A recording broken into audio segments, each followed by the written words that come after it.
My video on rule-based classifier. In the previous video, I have posted what is rule-based classifier and the application of it. In this video, we'll see how does rule-based classifier works. See, as we said already, like with the help of the rules generated with a data set, we can predict the new items which was not there in the data set. That is the actually application of the classifier or a rule-based classifier. Okay, see here, lemur. Where is lemur here? Yes, lemur is here, and lemur triggers rule R3, so it is classified as mammal. So what we have to check now, see here, as I said, we will be given with a new set of items for which we have to classify whether they are mammal or reptile or amphibian or fishes or birds. So with the help of the rule generated with the previous data sets, we have to classify these items now. So if here we have been given with the given birth is no or yes. So we will check here, given birth is S. So given birth is S here. Then blood type is warm. So blood type is warm. That also satisfies this rule. Next, if the blood type is warm and given birth is, it can give birth is S, then what we can say, the particular living thing is mammal. So what we have to write here, it is mammal. So the lemur triggers this rule called R3. Clear? Then turtle. So if you take turtle, it triggers the rule because it is cold, and given birth is first we have to check. Given birth is no. See here, give birth is no. For these three rules we will check. And can fly is also no here. So it satisfies this condition. What I am doing here, can fly is no means, then if given birth is no and can fly is no, then it is reptile. So it satisfies this condition. And one more thing we have to check, live in water is equal to sometimes.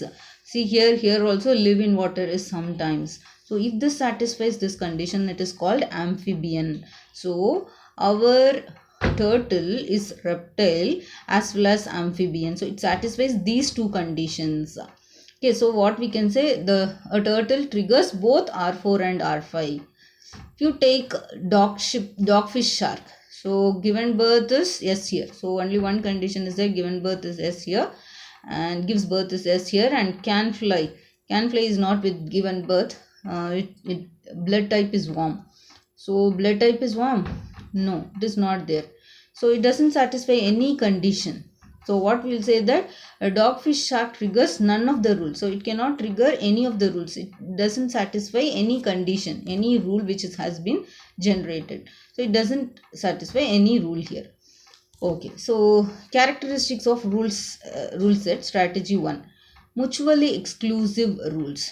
That is, classifier contains mutually exclusive. When we will call that classifiers are mutually exclusive is if the rules are independent of each other. Every rule is independent of each other.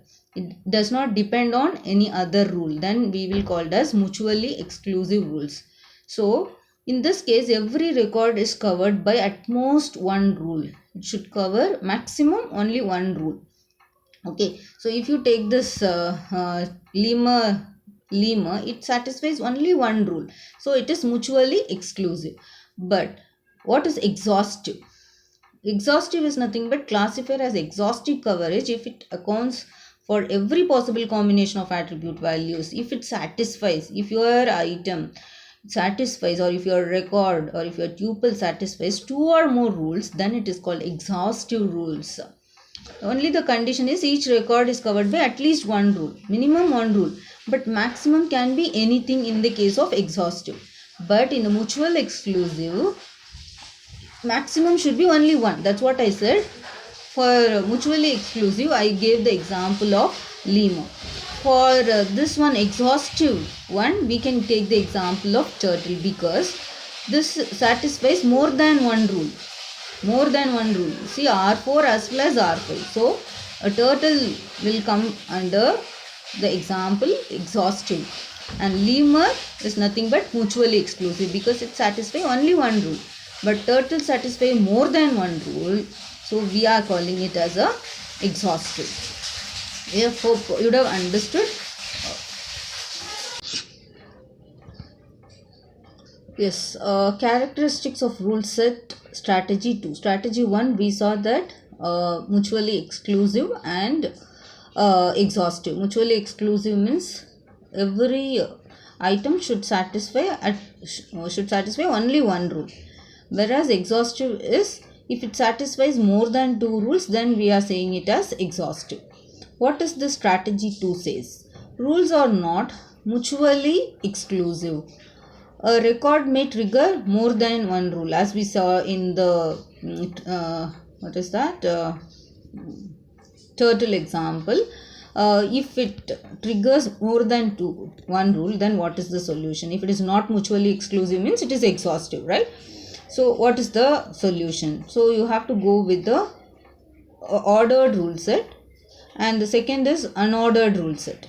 Use voting schemes. We will see what is ordered rule set. Then what is the second thing? Rules are not exhaustive. Rules are not exhaustive. Then what is the alternate thing? A record may not trigger any rule. We saw this dogfish. What is that? Dogfish shark. Yes, dogfish shark. If you take it, it is not satisfying any rule. So it is not satisfying any rule. That's what said here. Like if yes, if the rule is not satisfying or it's not triggering any rule, then what should be done? Rules are not exhaustive. It is not exhaustive when if the record doesn't trigger any rule. If the record is not triggered by any rule, then it is not exhaustive. So what is the solution? Then you have to call it as a default class. Then it should be a default class. If it doesn't satisfy, if you have any record and if it does not satisfy any condition, any rule, then it should come under a default class. We have to mention some default thing like see, if it is not bird, if it's not reptile, if it is not amphibian, then we have to label it as the class called a living thing. A living thing. That should be called as default class. That's it. That is the solution. Yes. Ordered rule set. We saw in the first condition that if the rules are not mutually exclusive, that is if it is exhaustive, what should be done? So the solution is ordered rule set. Yes. Rules are rank ordered according to their priority. So what we can do is we can order the rules based on the priority.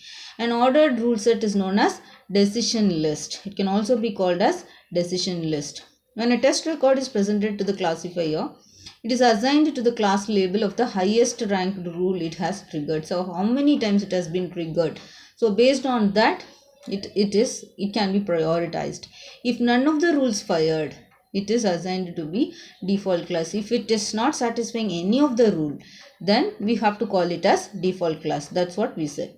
Okay, if you take turtle, if it is satisfying two conditions, that is it is not mutually exclusive, that is it is exhaustive. Okay, in that case what we are saying, so we have to rank it with a high priority, and we have to go with it.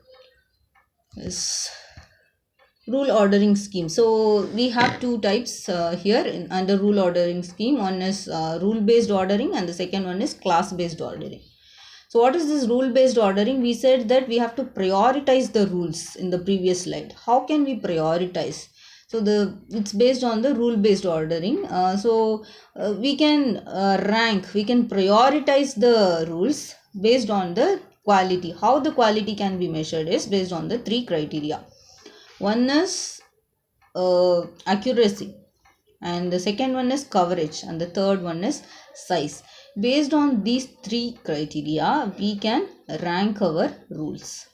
Clear? So the ordering which is done based on these criteria are called rule based ordering or ranked based on this criteria. Then it is rule based ordering. Then comes class based ordering. So in the class based ordering, what we are going to do is rules that belongs to the same class appear together.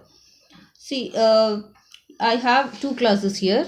One is no and the other is yes. So first I have to categorize the class that is no first because it is occurring maximum. See, if its occurrence is 2 here, 1 2 3, so totally 3 times it is occurring. So if any class is occurring more frequently, that is called class based ordering. So that should be ordered, those rules should be ordered first, then the S category, because only S is appearing once.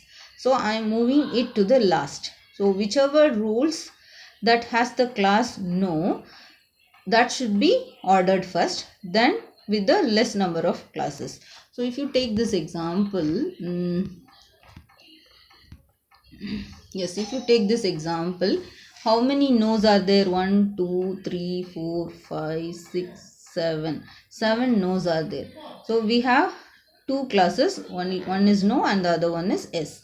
So we have maximum number of no's. So first we have to order the rows, order the rules which has no, then we have to go with the S.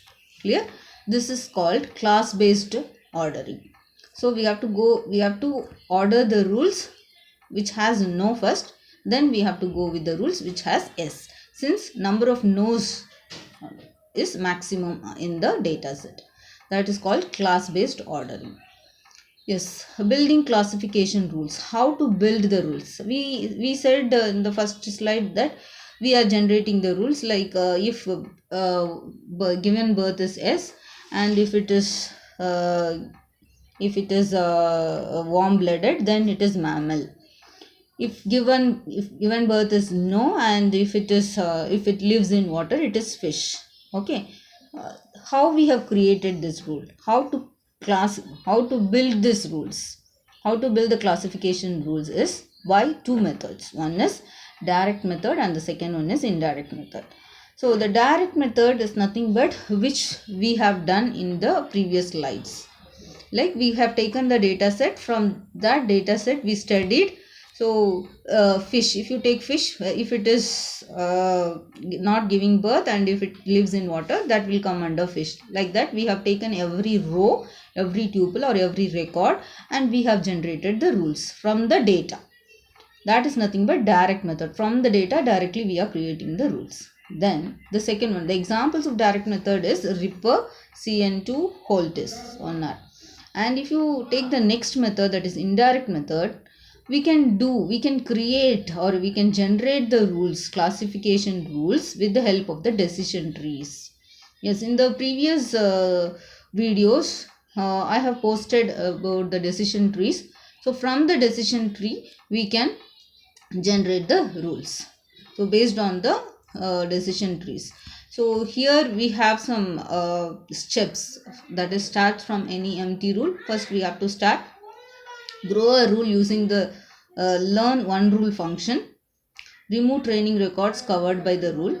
Yes, see, first we have to start. Initially when we are starting, we will not be having any rule, so it will be empty. First we have to go with the record one by one. So from every record you will be finding a condition and its consequent, antecedent as well as the consequent. Once that is done, we have to remove that record and go for the next record. Like that we have to create the rules until all the records condition is satisfied, none of the record is there in the data set. So this is how we will create the classification rules using direct method, that is sequential covering. So we will see now advantages of rule based classifier. In the advantages of rule based classifier, we have yes, it is highly expressive as decision trees, easy to interpret, performance comparable to the decision trees. Yes, it is good in the performance and it is easy to interpret, and better suited for handling imbalanced classes. Whenever the classes are not balanced, then we can go with this rule based classifier. It's harder to handle missing values in the test set. Yes, if missing values are there, then it will be very difficult to handle. This is the disadvantage. Okay, I hope you would have understood rule based classifier. Thank you for watching.